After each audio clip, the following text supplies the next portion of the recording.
Welcome to FilmIn5D, the show about everything film with the 5D Mark II. I'm your host, Aaron Hammock, and this week I show you the new camera tracker tool in After Effects, CS6, and we have our first channel to be featured on FilmIn5D. First channel? Yes, our first one. We've been talking about it for almost a year now. It's been a year. Almost. It's been, what, 11 months? It's our big 1-year anniversary next month. Excited for that too, but we got our first feature this month, so kind of a new direction we're taking things.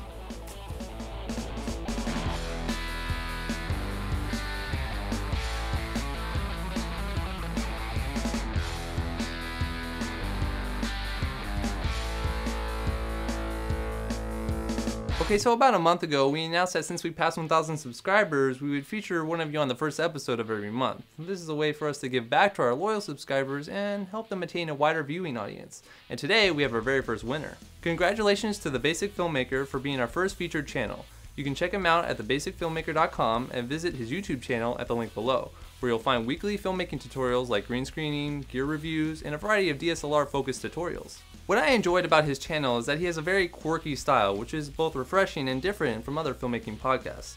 It also seems like he has a wealth of real-world experience and a ton of gear to show you. Way back in episode 3, I showed you how to set white balance using an 18% gray card, or a white sheet of computer paper. And during that episode, I also talked about using a coffee filter as a great DIY method. Well, the Basic Filmmaker also has an episode on white balance, where he goes in depth using a white balance filter. Let's listen in. You may not think this is a big deal, but after you've taken the time to set up and film something, only to find all your stuff is yellow, you'll want to shoot something else, like your brain. Anyway, just get one of these gadgets, make sure to take 10 seconds before every shoot to set up the white balance, and go shoot your awesome stuff. So if you're interested about learning even more techniques, or you just like a different perspective on filmmaking, which never hurts by the way, head on over to his channel and subscribe. And if you're interested in being featured yourself, we're accepting all types of channels, not just filmmaking ones. Just be sure that you own all the rights to your content and send us your tweets through the 21st of each month. Don't forget to include a short description of your channel, a link to your very best video, and a hashtag FilmIn5D. This helps us sort things out and make sure that no one is left out. If you're chosen, I'll also subscribe to you and post your channel under our featured tab. The sooner you send in your tweets, the better chance you have of being selected, so send them in ASAP. And next, we'll be talking about the 3D camera tracker in After Effects, right after this sketch.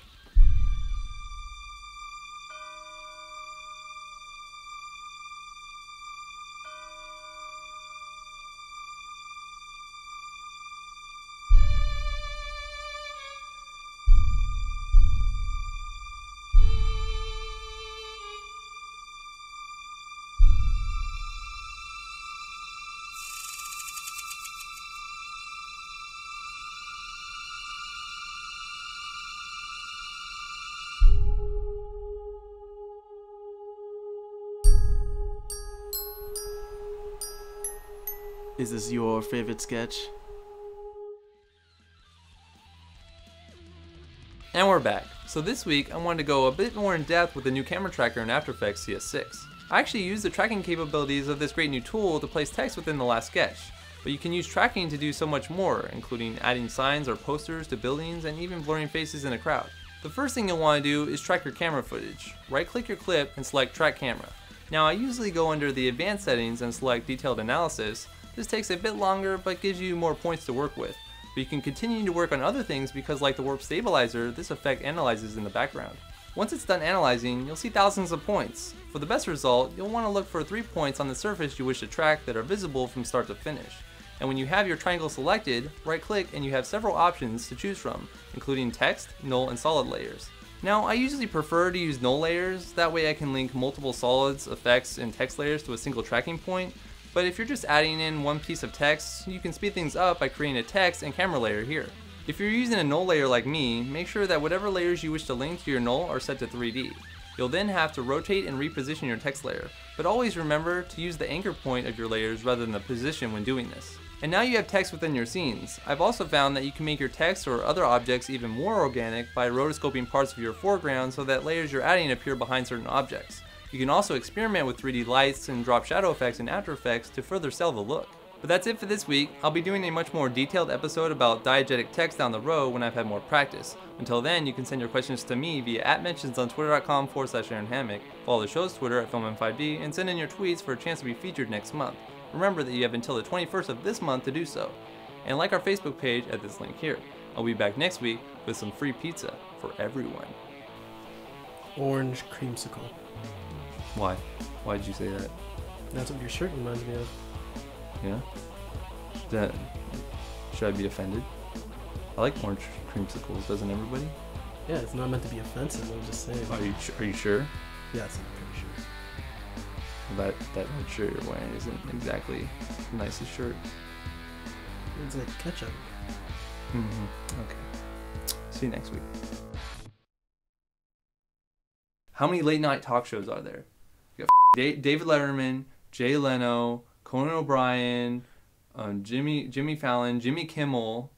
Like, I mean, they all copied each other, right? Like, really? Are you serious?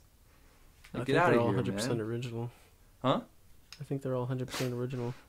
Yeah, and they all have like their little co-hosts on the side, like you right now. But we copied that from FilmRite too. It's like, come on, man, be real. People inspire other people, and then you get different like takes on stuff. It's okay to get like a different 1 or 2 views on the same thing. Yeah. I mean, how many green screen tutorials are there out there? Like, for real. Well, I heard FilmRite did the original one, so. Oh yeah. Way back in 2009, the very first original green screen episode. But that's okay. I love FilmRite, and so I just hate when people say, "Oh, you copied them." It's like, come on, get out of here.